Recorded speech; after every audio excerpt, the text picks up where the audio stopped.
من باید یه زن بگیرم دیگه. الانم یه نفر اینجا دیدم پلنگی پوشیده، خوشم اومده. باش سلام، خوب هستی؟ من الان با بابام صحبت میکردم دیگه، وقت زن گرفتنه. میشه ازت خواستگاری کنم؟ چی میگی آقا؟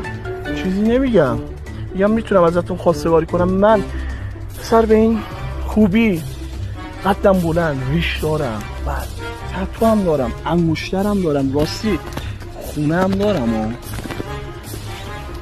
دارم بعد هر اون برتر راستی 206 هم دارم، معروفه به 206 آدیداسی. ازدواج میکنی با من؟ میشه مزاحم نشی؟ مزاحم چی بابا؟ با من بیا ازدواج کن دیگه.